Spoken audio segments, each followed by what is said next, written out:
Yeah. Okay.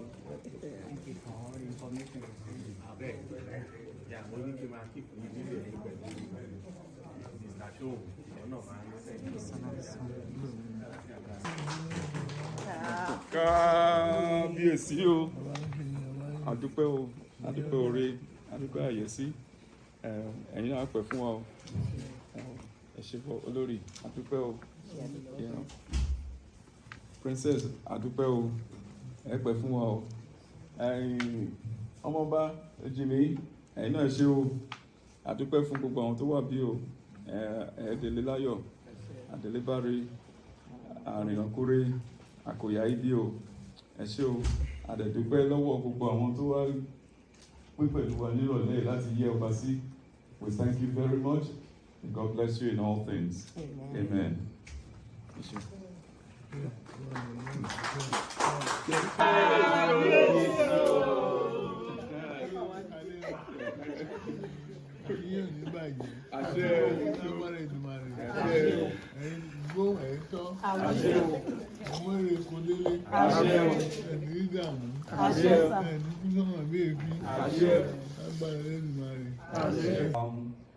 One of the things that we wanted to achieve with this visitation of the Fadeshewa of Shimawa is to rekindle this notion of cultural and educational exchange program, which we started off from 1977. So we're hoping that Uncle Oba is going to help us lead that charge. But in leading the charge, there is something that he wants to also transmit to us when it comes to the transmission of education. What is education and what is it? Is it for a professor to just give you the word and then come exam time, you should regurgitate it and you get your A and you leave? No, it's building the entire human being. From the African, or what you could call in America, the Afrocentric notion of doing that. And so we thank you very much. And over the next couple of days, both the Fadeshewa, Uncle Oba, as well as Princess Bukola Shonuga, and the Prince Shonuga over there, Jimmy, we're going to be meeting to talk about the next steps in empowering the young ones out of Shimawa, and to see biannually how we could do a cultural and educational exchange program whereby the kids are empowered. If we don't prepare the kids today to face tomorrow, then we have a challenge. So thank you so very much again, Uncle Oba, for the presentation, and we're going to build on that. And thank you for the history as well. I'm going to give it back to our MC, but I think I'm just the next one to talk. Earlier in the day, we went into the Grove, if you will, and the Oba honored both Mamati and I with the honorary title of Ibile Loro of Shimawa, and it carries with it a lot of responsibility to be able to assist other people grow as well, to be able to assist the land and to bring resources to the land so that the land can grow. So we're going to continue to do that. We want to express our appreciation to the Kabiyesi, Adupeo, Atopedao, and also to the Olori. She played a big role in our unraveling before you today, to be honored with the chieftaincy title. And we want to show our appreciation in a lot of ways. I'd like you to join me in giving a round of applause to the Olori, as well as to the Oba and the Princess and the Prince.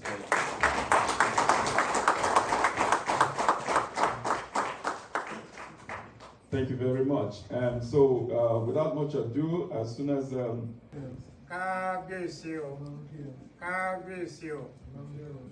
I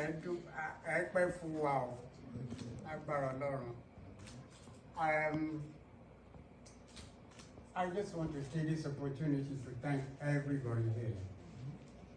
And also, Olori, you are so wonderful to come with our high Oba.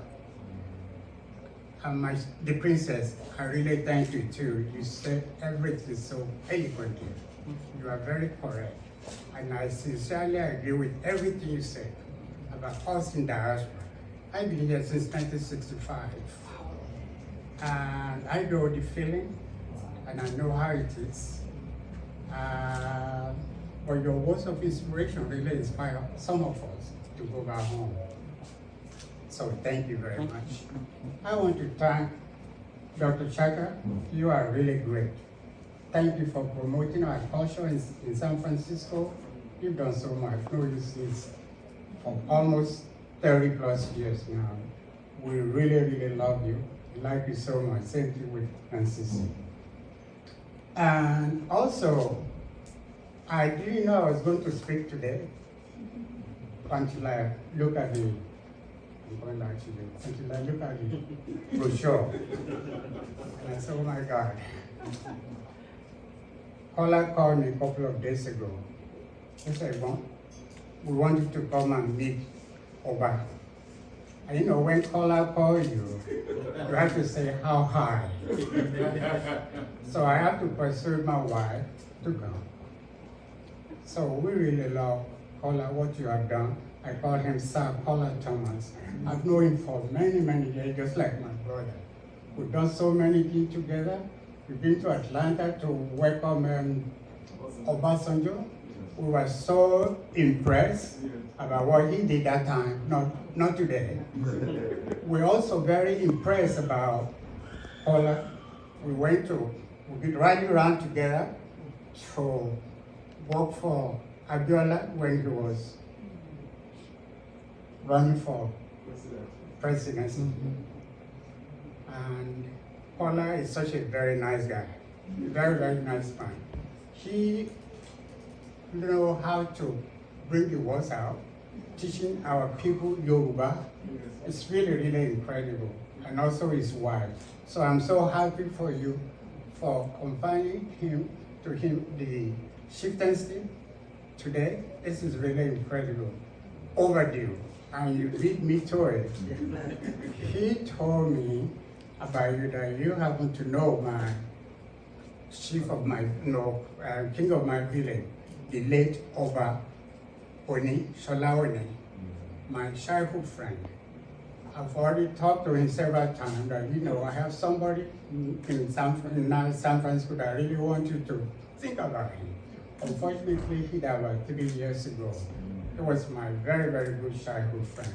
So thank you for carrying on the legacy. Thank you for confining to him, him and his wife. They mean so much here. Now let me talk briefly about my wife. We've been married for about 43 years now. Awesome. She also loved Nigeria so much. We traveled to Nigeria several times. We were with Shifa Olowo in 1983 when he was campaigning to be president of Nigeria. I led a group to Nigeria. I think we call ourselves UPN of Nigeria, 5 of us. And she happened to be with me. We visited all the states with the exception of 3 states, the Enugu, all the eastern states. We're not supposed to go there because they won't vote for Shifa Olowo anyway. So we visited all the states with my wife. We stayed with Shifa Olowo at Kano.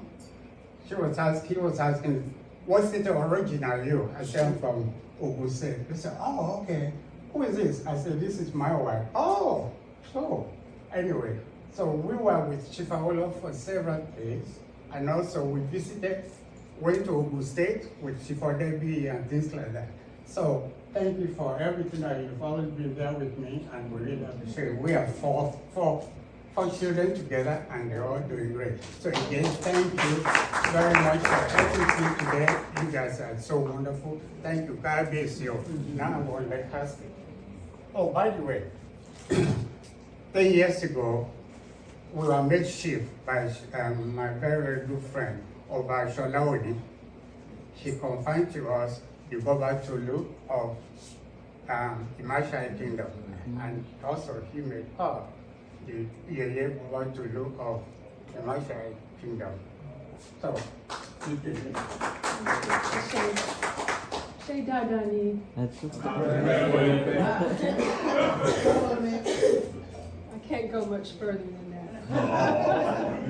But I did want to greet you and thank you so much for blessing us with your presence and the challenge to help Nigeria, to help Nigerians abroad, to help Nigerians in Nigeria, because we are all connected.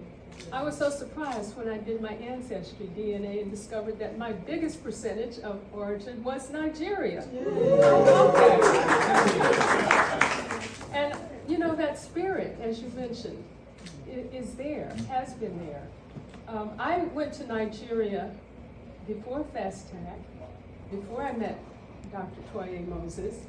I was there on a research mission courtesy of the African Studies Committee at Stanford University, where I went to law school.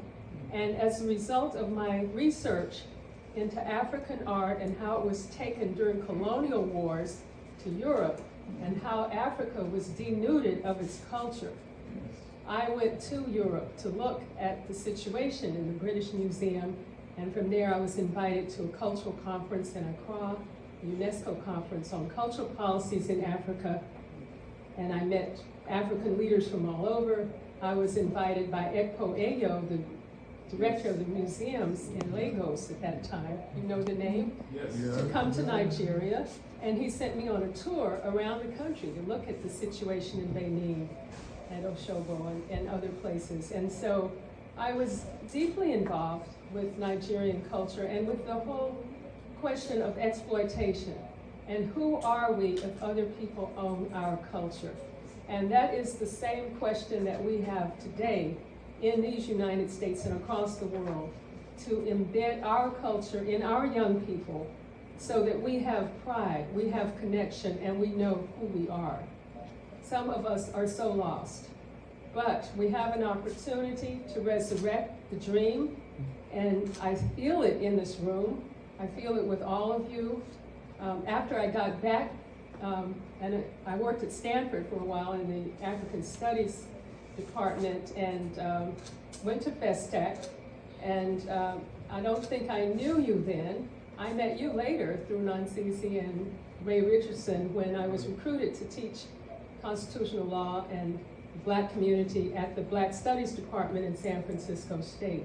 But all of this led to my career in the law with arts, and we look for ways to help artists become independent and financially viable. California Lawyers for the Arts also greets you. Thank you for all of the work that you do to preserve African culture and to make sure that it is continuing to be known around the world as the vital force that it is for all of us. I know we've had a long afternoon. I'm not going to preach anymore, but I do want to thank you for giving us this moment and letting us be part of your program. Again, welcome. We are very honored to have your presence here, sir, and we wish you the best on your trip. Thank you. Civilization, Europeans call Egypt. The name Kemet means black people, the greatest civilization in the history of the world. I greet you in their language, Hotep, which means peace. Can I hear Hotep? Hotep. And this is my wife, Pamela Tashaka, here. We have a Pan-African Union. Yes. I met her in the United Kingdom when I was speaking on behalf of the 5th Pan-African Congress. It was the anniversary of the 5th Pan-African Congress, and I'm an organizer, among other things, and so they would, because it's always my request, I want to stay in African people's homes so I can get to know them and enjoy them. So the last home I stayed in was the home of this lady here. So this is one of the rewards of being involved in the Pan-African struggle. God gives you blessings. And the greatest blessing that an African man can have is an African woman. Am I telling the truth? I have a great friend, his name is Kendi Solowazi, and he's an observer of African women. He knows African women better than anybody other than African women. And so he says a lot of things about African women. One of the things he says, because sometimes we'll be observing situations and then he'll say, well, you know why the sister did that? And I said, why? She's smarter. She raised you, she's smarter. And then he also said something else. The sisters make things happen. Is that true? Yes. Kwame Nkrumah, the great leader of Africa's independence movement, would have been nothing without the market women of Ghana. And as long as they approved of him, he was in good shape. So I want to honor the ladies who are here.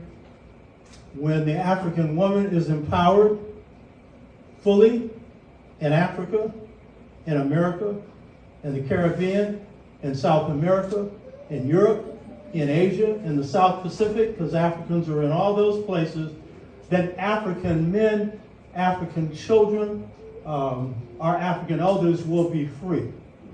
And as long as we follow the Europeans' method of putting the woman second, we're going to be in, as we say in African American culture, a world of trouble. You know what I'm saying? So I want to honor our sisters. We're here today to honor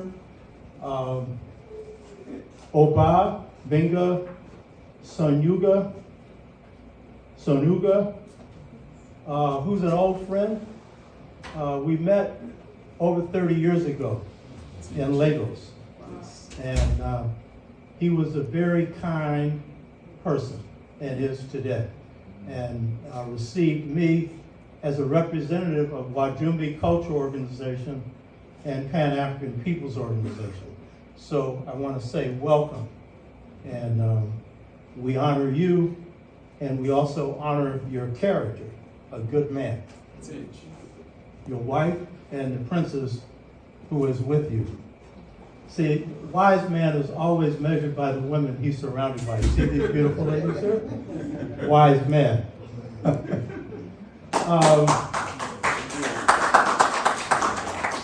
We're also here to honor Professor Dansisi Kayu, Inyoye Booker, who's a member and leader of Wajumbi Cultural Institution.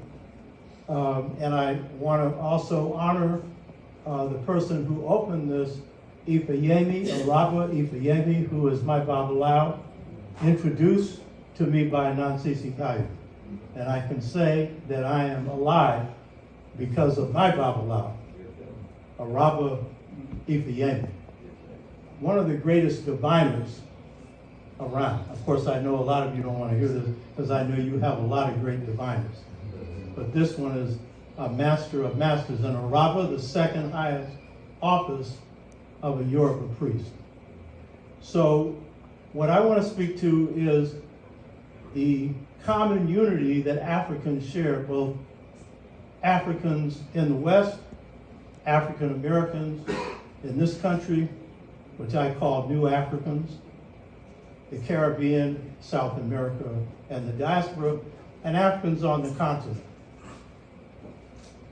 When the hammer of slavery hit Africa, and then the hammer of colonialism hit Africa, Africans were dispersed all over the world, and particularly the Caribbean, South America, and the United States. One of the strong groups that they brought into the Western Hemisphere was the Yoruba group. Another was Igbo. I know some people just want me to speak of one group, but the Igbo was also a very important group in this country, as well as Asante and many others. But the Yoruba maintained a very important connection in the diaspora. And because you were dispersed in places like Cuba, Brazil, Haiti, the United States, and other parts of the Caribbean, what ended up happening is that the Yoruba ended up having a very special impact on African unity globally. Because being the people that you are, you were able to maintain your culture in different places. And so that contributed to the strength of African culture in each of these areas. And in the United States and in the Caribbean, the places where Catholicism was strongest, then African culture prevailed in a stronger way because you could hide the Orishas and the other spirits behind the saints of Catholicism. Nansisi Kayu is partially a product of that, coming out of Louisiana, where you have strong African culture in the form of voodoo. And Nansisi Kayu was a lover of Africa, of African people, and of new Africans. And the cultural expressions that she gave expression to through both dance and her politics was an expression of both the merger of African and African American culture. And we owe Ifeyemi being in the Bay Area, we owe the connection with Brother Oba Benga Sonuga to Nansisi, because Nansisi forged these connections. And I want to say, as a warrior, I've been in battles now 63 years. FBI's tried to kill me 3 times. CIA. I'm not here by accident, because we don't all fall. But I owe a lot to Nansisi Kayu and Ray Richardson.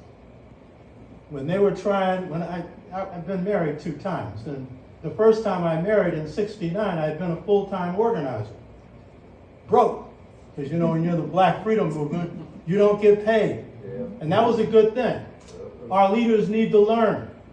You don't serve money, you serve your people. You hear what I'm saying?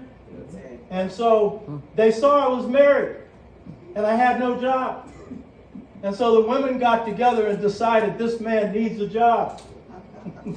So the first one was Ray Richardson. And she got me a job in Marin, teaching at a junior high school, Martin Luther King Junior High School.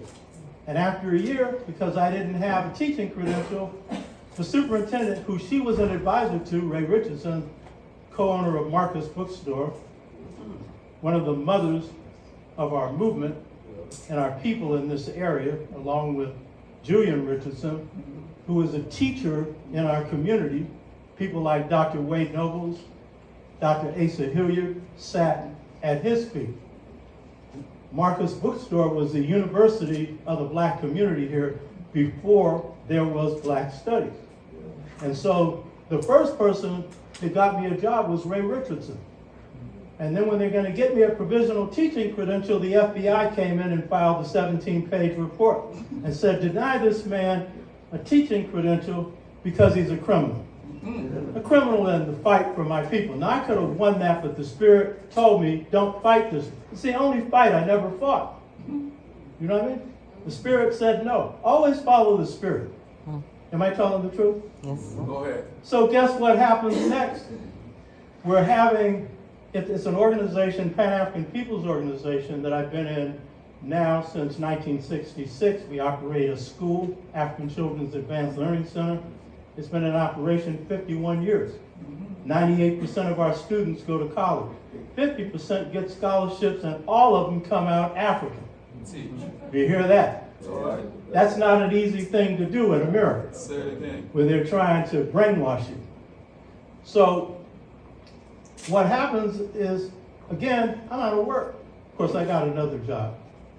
But Nansisi Kayu is running from the backseat, because sisters make things happen. And Ray Richardson, they're running black studies at San Francisco State. Now there's a brother from South Africa who was the chair, but they were the real chair.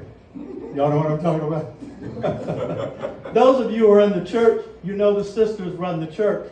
They let the brothers get up there and preach, and if they do the wrong thing too long, they remove them. And you all know with the Oba, I took the name Oba. I know I'm not a king of any kingdom or anything like that. But what I liked about this concept of Oba is the one who has good character.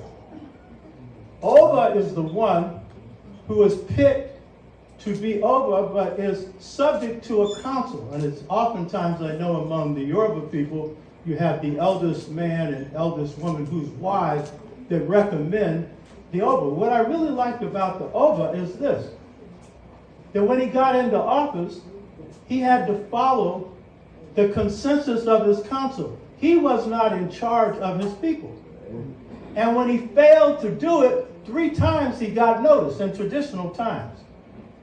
And if he failed to follow the rules of the people, and that included the market woman, they would send him a bowl with a parrot feather in it. And this is the one African method of election and removal. That method was, and I know Yoruba in here know this is traditional times, kill yourself. That's called election, and that's called rejection. And I know a lot of leaders that need to get that message. You know what I'm talking about. So I picked that because I like this idea of leadership that you must follow the people. Now, in the Africans being brought into the Western Hemisphere, brought into the various parts of the Caribbean and in the United States, there is a myth that the African in America lost their culture. There is a myth. If that's so, you explain to me how it is that the African culture in America, that is the new African culture, is the popular culture of the United States and the world. Explain that to me. And why? Because here, the African faced the most difficult challenge in continuing and recreating the culture. In the Caribbean and in South America, the African was a majority. And so, as Eric Williams, one of the great prime ministers of Trinidad, said, African culture was dropped in the Caribbean. It was 98% black. My wife comes from Barbados. It's black. It's probably the best run country on the planet. You hear what I'm saying? They got honest leadership. They don't have to walk around with security. And except for one group that came in, they don't steal on any massive level. Y'all hear what I'm saying? And so in the Caribbean, African culture was dropped there. It's called hybrid because there's the European influence, there's the African influence. But in America, where they were killing Native Americans, trying to wipe them out, and they wiped out 90% of them, they were creating a successful settler colony. So while blacks were a majority in South Carolina and some other areas and a near majority in Mississippi, we had to struggle to recreate this culture here. We had to fight to maintain it. And what were the things that enabled us to continue the culture? On virtually every plantation, this is not generally known, the leaders of the Africans in the United States were diviners. They were priests and priestesses. Some Babalaos. Some of them priests from the Akan system. Some of them priests from the Igbo system and other systems. But they were the leaders. And why did this help us sustain the culture? Because the African would go to them in times of trouble to find out what was their destiny. What was their future? If they were going to try and escape, would it be successful? And if you read about Frederick Douglass, you'll know that Frederick Douglass was being advised by one of these wise people. So spirit is at the core of African culture. Spirit is at the core of African American culture. And this is a unity that we as a people have. And we know that ultimately that spirit is God. And Nansisi Kayu was a spirit lady. Y'all know that? I know Ayoye knows that. She was a spirit lady. And she sent us the spirit man, Ifeyemi. who didn't just keep me alive, kept a whole lot of other people alive. The other thing that sustained us was that when we were brought here, lineage and clan couldn't survive because everybody in your family group wasn't brought here. But what could survive was the extended family. And so when they broke up families, and you didn't know, as some enslaved Africans would say, brother, father, sister, mother. What you did know was some African women and men on a plantation that took you in, and as one slave narrator said, I didn't know father, mother, sister, brother, but I was loved, and I'm all right. Extended family. And that was key to the liberation movements that we waged in the South, the Black Freedom Movement that busted up segregation in the South, Southern style apartheid, that extended family community that nurtured the children of the community. There are many other things that were forged culturally, but the one that I think is most important is the African American conception of freedom. It is not the same as the European. The European conception is freedom is for the purpose of power, to control other people. You just witnessed today the installation of a new king in Britain. And this is them going back to a period where the sun never set on the British Empire. And now it not only set, it rained, it's foggy, and they have lost their power. But they're glorying in their crowns and their gold that they took from Africa, that they took from African people. And so their kings were the strong man that ruled. The kings in Africa were the best men that ruled, always held in check by their women.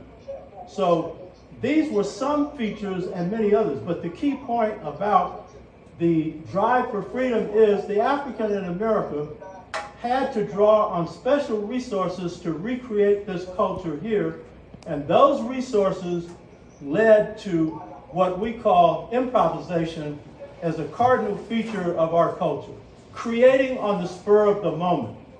And so, as the Yoruba have as a key quality of your culture, ori, destiny, this notion that everyone is put here for a purpose. The people of Kemet had as their notion the idea of ma'at, harmony, truth, justice, and right order. That was their ethos. I was sitting with my wife, we were then courting, and we're sitting on the deck of our house here in Oakland, and she made this very deep observation. She said, the ethos of the African American is distinct from every other African in the world. It wasn't an insult, it was a deep observation. I already knew she was smart. You know, the first rule for an African man is get you a smart woman. Is that right? Yes, sir. If she's smarter than you, that's fine. But you don't want one that isn't smart. And the women already know that. They know that. So I started thinking, because I hadn't thought of that before, because she's traveled all over the world, so she's compared Africans in different parts of the world. And she's been in Nigeria, loves Nigeria, and various other places. And so I started thinking, what is unique about the African in America? It is this ethos that comes out of us having to recreate a culture here. And that ethos is creativity. This African in America, all Africans are creative, but the ethos of the African American has had to be creative for us to survive. And so I'm saying that we have a union here between this new African culture and the African culture of old Africa. And one of the key things that the enslaved African came up with was, as a cultural unity that now is a part of African culture, was the idea that we in Africa need to be one. We need to have a unity of Africa that is called Pan-Africanism. The European has the European Union. Why? Because they nearly wiped themselves out through 2 world wars. So out of necessity, they have come together. We have come together out of love. And so it's this bridge of love that we have to draw from. Now, in honoring Oba Benga, Sung Yuga. I want to especially honor him for the kindness and generosity that he showed when Nansisi Kayu asked me to come to Nigeria representing Wajumbe and also Pan-African People's Organization and other groups. And so I was privileged to be welcomed by Brother Sun Yuga. He welcomed me, took me into his home, and looked after me. And then told me that one of his relatives was the ambassador from Nigeria to Ghana. And so I ended up going to the embassy in Ghana and staying there and negotiating a cultural exchange agreement based on this brother's support and consciousness and love for African people. So I want to say welcome. You have created a bridge for us that we walk over and join with you on, as Sister Nansisi Kayu did as well, and Sister Booker. Wajumbe, People with a Message, is a cultural institution that perpetuated and pushed African culture. They went to Nigeria for Festac, pushing African culture. And it is our culture that is our future. This culture that has to be strengthened, revived, because of the hits that it's faced from colonialism and what's called neo-colonialism, economic control. But it is this culture that is our saving grace. It is what makes us beautiful as a people. And so I want to simply say that it's a pleasure to be here and to welcome you, Oba, and to honor Nansisi Kayu, my buddy, a sister that I really love, a strong spirit. She liked certain kinds of African men. She didn't just like African men, she liked certain kinds. So I'm glad I'm one of those certain kinds. I was blessed. Anytime the African man gets support of the African woman, then everything else is going to work. And so I would not have taught at San Francisco State for nearly 40 years, but for Nansisi Kayu and Ray Richardson. And I would not have been able to do as much as I did without them. She is part of my heart. She was a good friend, and a good friend is not just a friend who's there when life is good. Good friend is a friend that's there in times of need. And we were good friends for each other, and I know she's in heaven now, plotting her return. So I want to say welcome, and to all of you, greetings. Thank you. Thank you again. It's been a long time, and congratulations. And to others here, thank you so much. It's an honor to be here and to also speak on behalf of Wajumbe Cultural Institution. I first came across Wajumbe when I was in college in Southern California. I was a dancer, among other things, and was able to make a connection with them when I came back to San Francisco, began dancing, taking classes, and was eventually asked to join the company. Again, a great honor. And being in dance and having that as a core, and then being introduced to the way dance was done with Nansisi and Wajumbe was just mind-blowing. It took you to your roots, and it explained that the arts is life. And so it's not the added on things that we do, but it's understanding who we are as a person, as a Black person in America. And so it was very timely when I did join. We were getting ready to go to Jamaica for a Carry Fest. And so that was great. And then on the heels of that, we were preparing to They had already auditioned to go to Festac.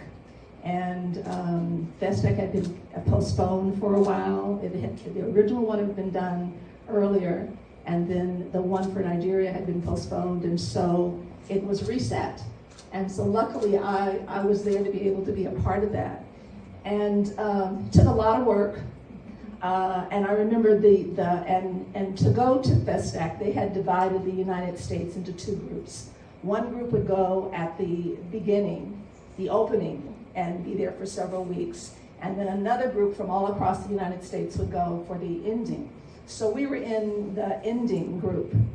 And the night when we, boarded the plane, TWA, at San Francisco Airport, it was the last night of Roots.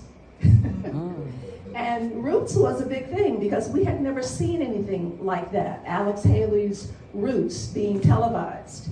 And so I guess TWA and San Francisco Airport hadn't seen this many young, Black, African people there waiting to get on this midnight flight. So they allowed us to board the plane early and turned on the TV set or whatever so we could watch the final installment of Roots. So again, it was sort of like laying the foundation for this trip.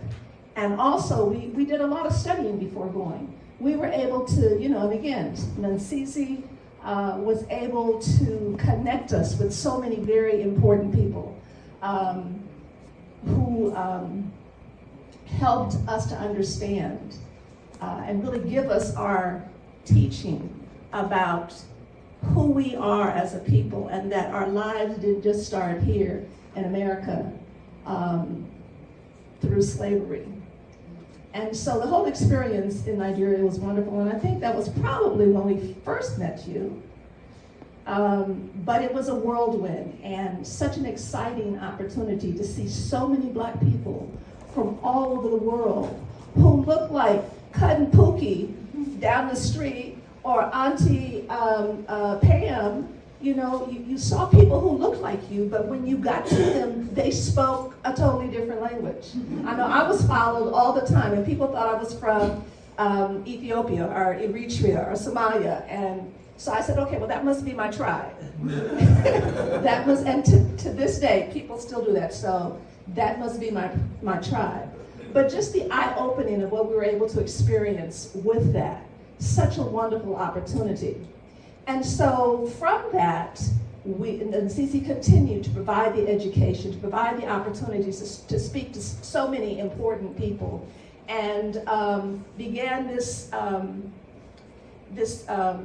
back and forth between Lagos, the Arts Council, and Wajumbe. And so we were able to host a group who came and performed here, and then we were able to go in 81 and 91. It was 91.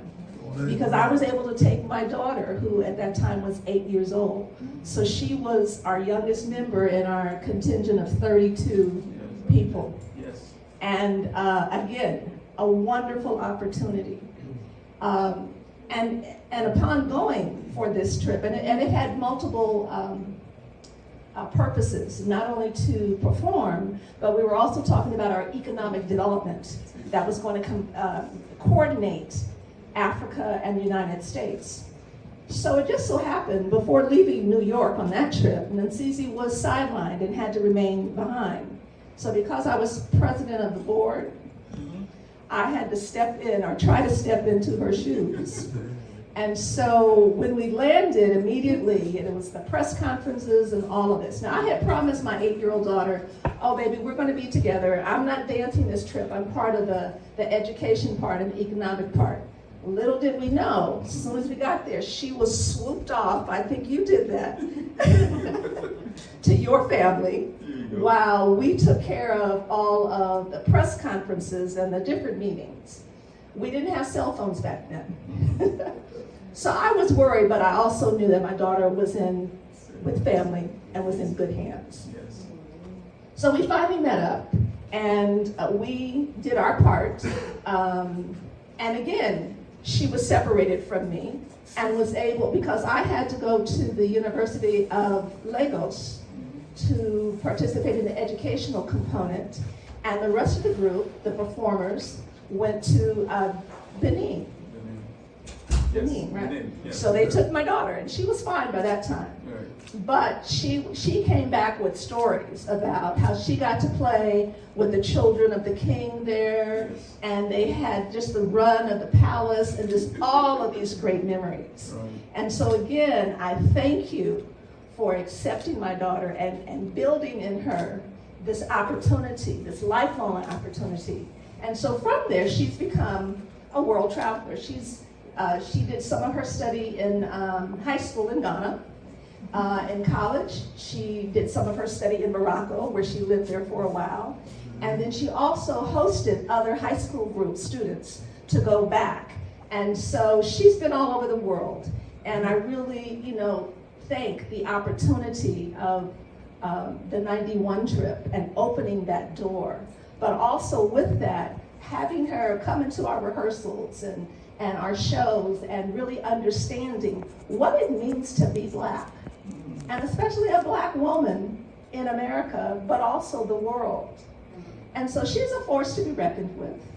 And again, all of it has to deal with starting with that opportunity to be a part of Wajimbe, the vision of Nansisi, and that our purpose was not just to go and entertain, but it was about edutainment, educating people. And so even the way we did performances, it wasn't you do a set and then you take a bow and then you do another one, but it ran. So an hour and a half, we were like back and forth doing it, and we combined live music, drummers, and we did the evolution of Black dance. So starting from Africa, and then how it evolved and went to the Caribbean, and how it wound up here, and all the different music and dance forms that originated from the original beat. Sound, color, movement.